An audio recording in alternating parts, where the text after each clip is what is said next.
हम सब शोहरत नहीं चाहते, इज्जत भी तो चाहते हैं ना। और इज्जत का एक इशू ये है कि जैसे कि आपने कहा, एक वक्त आता है कि आप समझते हैं कि मैं ये काम ठीक कर रहा हूँ और मैं बिल्कुल क्लैरिटी है कि मैं गलत नहीं कर रहा, मगर एक उम्र तक आप ये समझते हैं कि इज्जत वो है जो लोग देंगे। तो ये भी तो एक इशू रहता है।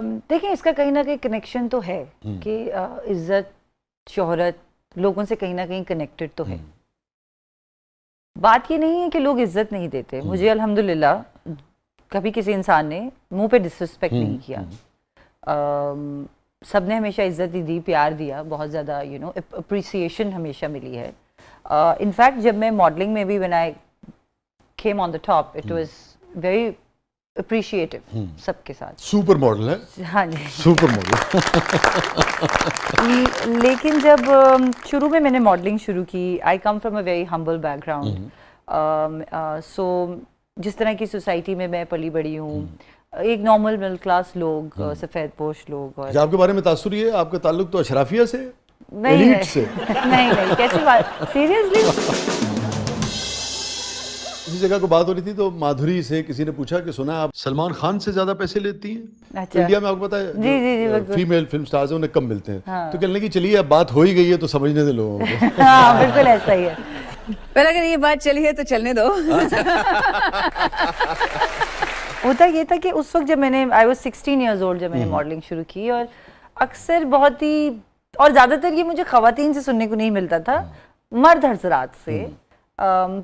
फ्रेंड्स आपके बनते हैं as you are growing up. So ऐसा फील कराते थे लोग कि मॉडलिंग एक बहुत ही गलत पेशा है। हाँ। और इसके अंदर जो लड़कियां आती हैं वो एक बहुत ही अच्छे बैकग्राउंड से नहीं होती हैं, या गलत लड़कियां होती हैं, या लाइक वो ठीक नहीं है, क्योंकि इस काम में बहुत जिस्म की नुमाइश है। तो ये काम ठीक नहीं है। मेल मॉडल आसमान से उतरे होते हैं। लेकिन असल में देखा जाए तो जिस्म की नुमाइश नहीं है, इट्स कपड़ों की नुमाइश है। अब वो कपड़े पहनने के लिए आपको एक इंसान तो चाहिए, मर्द या औरत जो भी है, राइट। सो वो चीज़ फील होती थी कि लोग अच्छा नहीं समझते। लेकिन कुछ सालों बाद जब मैं मशहूर हो गई और मैंने अपना एक नाम बना लिया और इज्जत भी बना ली, और एक प्रोफेशनल के तौर पे मैं मशहूर हो गई, मोर लाइकली, जहाँ पे लोग आपको सीरियसली लेना शुरू हो गए कि हाँ, she is a professional model. तो वो बात डाई डाउन हो गई। ठीक है। बट आई एम श्योर हर लड़की जो नई आती है वो ये सोसाइटी की तरफ से वो जरूर ये फेस करते हैं। अगर आप देखें तो जो टाइमिंग्स हमारे काम के हैं, वो तो एक नॉर्मल आदमी तो वो सोच भी नहीं सकता। मतलब अगर आप, इफ आई टेल यू कि कल मैं अपनी शूट के लिए, I woke up at 3:30 in the night, 4 बजे मेकअप आर्टिस्ट मेरे होटल के कमरे में थे, 3 लोग। हम वहां से 1 घंटे में तैयार हुए हैं, 5:30 बजे हम गाड़ी में बैठे हैं, और उसके बाद हम 7 बजे छांगा मांगा पहुंचे हैं, और 8 बजे मैं कैमरा रोल करने के लिए कॉस्ट्यूम पहन के खड़ी थी, और फिर वहां से 5 बजे पैकअप हुआ है जब सूरज खत्म हुआ है। So it's insane. सो अगर लोगों को लगता है कि जी यहाँ पे सब कुछ बहुत हंकी डोरी है और बहुत मजा आ रहा है और पार्टियां चल रही हैं और लाइक पता नहीं क्या हो रहा है, तो वो कुछ नहीं हो रहा होता।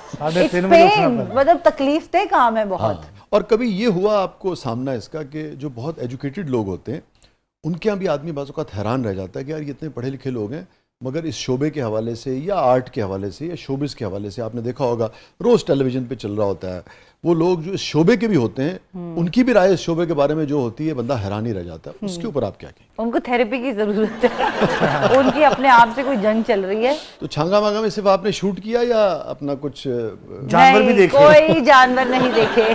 कुछ नहीं देखा, शूट किया, पाँव का अंगूठा तोड़वाया। क्यों?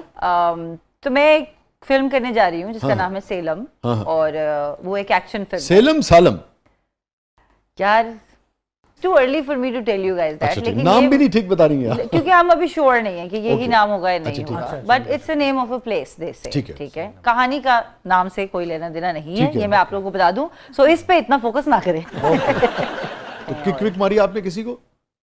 सर आप देखिएगा, किक तो बहुत ही पीछे रह गई अच्छा, है। वाह भाई वाह। तो जो जैकी चैन के साथ आया करती थी, पाकिस्तान की मिशेल खान होने जा रही हैं आप? तो अभी वो तो ऑडियंस और आप लोग ही डिसाइड करेंगे, मुझे नहीं पता, बट अल्लाह करे। बहुत अच्छी बात है कि एक्शन जॉनरा जो है ना उस पे काम होना चाहिए। यस। आपने कभी आम लाइफ में आपने किसी को किक मारी है? लो। जी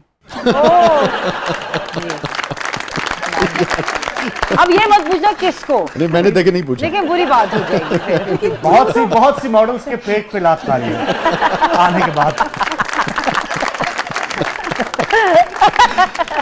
यार वैसे लोग ना अपने पेट पे खुद ही लात मारते Good हैं। one. हाँ, अपनी काहलियों, सुस्तियों और हरामखोरी, हरामखोरी, हड्डराम, आज हराम कर रहे हैं, चले खोरी काट सॉरी दे। सॉरी, हड्डराम, इससे हड्डराम। पहले कि और खुली डुली गुफ्तगू हो और ये बुनियादी तौर पे पंजाबी का एक्सप्रेशन जो है ना, आमना के बहुत कम लोग शायद जानते हैं कि ये बहुत सबसे ज्यादा शौक से पंजाबी बोलती हैं और पंजाबी आपको पता है जरा खुली डुली जुबान है। तो वापस आके जरा फिर इनसे बात करते हैं, इससे पहले कि हरामखोरी और हरामी जो है ना कहीं और जाए। और रिदा क्या है प्रोग्राम के इस मतलब में? आमना, अब हमारा सेगमेंट है मेरा कुछ सामान, तो आइए बढ़ते हैं जादुई संदूक की तरफ। अच्छा आमना, हमें संदूक की तरफ बढ़ना है, मगर उससे पहले ये बताइए कि लोग ये समझते हैं कि आपकी कराची का, यानी कि आप कराची से आपका ताल्लुक है, मगर बुनियादी तौर से पंजाबी कुड़ी हो? जी, अच्छा, पैदा कराची में हुई हूँ, स्कूलिंग सारी कराची में हुई है। मेरे अब्बू मुल्तान से थे अरे जी, और मेरी अम्मी, मेरा अम्मी का जो सारा नानका है वो लुधियाना से, लेकिन वो सिर्फ डायरेक्ट कराची फिर मूव हुए। ओए होए होए। मेरे परनाना लुधियाना तो बड़े कमाल का ही जी, नहीं जी, तो आपका तो पंजाबी एक्सेंट भी लुधियाने वाला है, मुल्तान वाला है? मैनू एवी एवरेज जी कोई पंजाबी आंदी है, नहीं ज्यादा कोई नहीं आंदी। वाह वाह भाई वाह। पंजाबी का कोई सॉन्ग याद है आपको? हाँ, पाकिस्तानी गाना है। अच्छा आमना, अगर कोई कोई पुराना टप्पा माइया जो आपने अपनी वालदा से सुना हो, बाकी आपकी चॉइस है, लेकिन अगर छाबे विच पंज आड़ू, वाह। छाबे विच पंज आड़ू, चुप करके बह जानी ते पैण दे सत चाड़ू। टप्पे तो टप्पे के बाद टप्पा आ रहा होता है ना। वाह वाह वाह वाह वाह वाह, ब्यूटीफुल। और आपकी वालदा हैं और वालिद, उनकी लव मैरिज थी ना? जी, और it runs in the family sir. हाँ अच्छा, वेरी गुड। अच्छा हमें नहीं पता था कि आपकी भी शादी हो चुकी है। मेरी नहीं, अभी नहीं हुई, लेकिन होगी तो लव ही होगी। अच्छा होगी लव मैरिज, वो जैसे कि आपने शुरू में कहा था किसी फिल्म में कि जो मुझे चाहेगा उससे शादी करूंगी। मैंने नहीं करनी किसी ऐसे लड़के से शादी जो ऊपर से नीचे तक मुझे देख के मुझसे शादी करे। किसी ऐसे से करूंगी जो मुझसे चाहे शादी करना। हाँ, मतलब वो तो ये था ना कि कोई मुझे ऊपर से नीचे देख के मेरी लुक्स पे मुझसे शादी ना करे। ठीक है। कोई मुझे मेरी इनर ब्यूटी देख के मुझसे शादी करना चाहे। यानी कि वो कोई कुछ इस रेडियोलॉजिस्ट होना चाहिए। बिल्कुल ठीक है। वैसे आप क्या समझती हैं कि रिलेशनशिप में ये जो लुक्स हैं और इनर ब्यूटी, इसका क्या कॉम्बिनेशन होना चाहिए? क्योंकि रिलेटिव टर्म है, मगर लोग अच्छे तो लगते हैं एक दूसरे को। देखिए, it has to be a good blend of both things, and I think looks, by looks what I mean is a person who is presentable, ठीक है, जो कि अपना ख्याल रखता हो, यू नो, उसकी ग्रूमिंग हो। सो आई थिंक लुक्स तो वहीं ठीक है। से आते हैं ना। अभी मैं कितनी भी हसीन हूँ और मैं कोई हफ्ता भर नहाई ना हूँ और मुझसे गंदी सी बदबू आ रही हो, हाइजीन का तो ख्याल मैं रखें। कितनी भी प्यारी होंगी, कोई मुझसे प्यार नहीं करेगा। You know, so for me I think it's a blend of both. ठीक है। A person has to be presentable, जुबान का अच्छा हो, अखलाक का अच्छा हो, पोलाइट हो। I love polite man. मुझे राउडी और एग्रेसिव लोग नहीं पसंद नहीं। तो या आमना, अपने लाइफ पार्टनर के लिए आपने जैसा स्केच बनाया है, तो दुनिया में इतने लोग हैं, उनमें से कोई ऐसा है जो उस पे फिट आता हो? बस शाहरुख खान ही फिट आता है उसमें, वाह भाई और कोई नहीं है। गौरी खान का क्या होगा? नहीं, अब आपने पूछा फिट कौन आता है, तो मैंने उस हिसाब से बताया। हाँ, फिट नहीं। वो आता है, दूर फिट बाकी सारे फिट वही है। अच्छा जी रिदा, प्लीज जादुई संदूक की तरफ।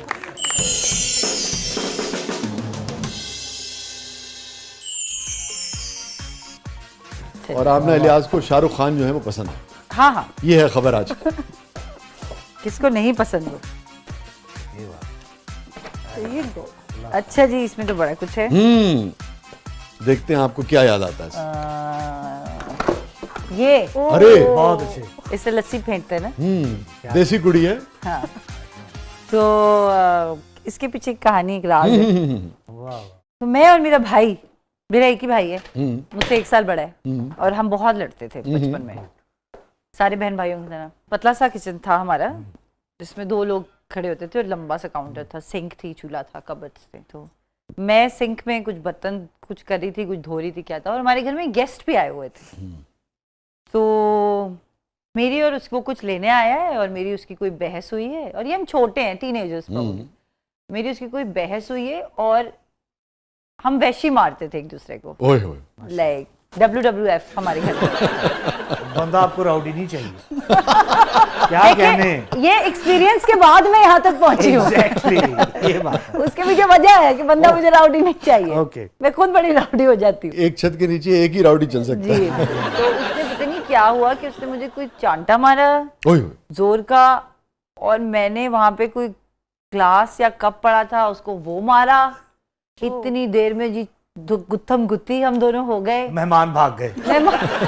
मेहमान भी किचन के बाहर खड़े हुए, अम्मी आ गई अंदर और बहनें आ गई और वो हमें छुड़वा रहे हैं और लोगों ने, और छूटते छूटते ना फिर हम एक दूसरे को बीच में काफी प्यार भरे जुमले भी कह रहे थे। जाहिर है नहीं, वो उसके बगैर मजा नहीं वो कहते कहते हमें, मेरी अम्मी ने मेरे को उधर अलग धक्का किया। दीवार की तरफ और उसको को पीछे ले गए किचन से बाहर, और वही मैंने देखा ये मैंने उठाया और दे मारा डिस, और जाके उसके लगा सर के ऊपर। ओए होए So this has a very good memory. Wow, for him as well, not just for me. और अल्लाह उसे लंबी जिंदगी दे। अभी ये तो बचपन की बात है। हाँ हम हाँ, बिल्कुल बहन भाइयों के ये जो आपस का छेड़छाड़ और बचपन की ये जो तकरार और इख्तलाफ है, ये खूबसूरती ही हुआ करती है। लाजवाब। उस वक्त तो नहीं लगती थी। हाँ, आप कह सकते हैं वो आप। सब याद करता है आदमी, वो सब याद करता है। अच्छा, आपकी वालदा और वालिद की लव मैरिज थी ना, और आपकी वालदा जो है वो क्रिश्चियन थी और आपके वालिद जो वो मुस्लिम उससे ताल्लुक़ रखते, तो आपने दोनों कल्चर्स को करीब से देखा, ये तजुर्बा कैसा रहा एक आपके लिए? As a child, I'd say it was very interesting. Because एक cohabitation और सोसाइटी के जो परसेप्शंस होते हैं एक डिफरेंट रिलीजन के बारे में, आई थिंक वो बड़े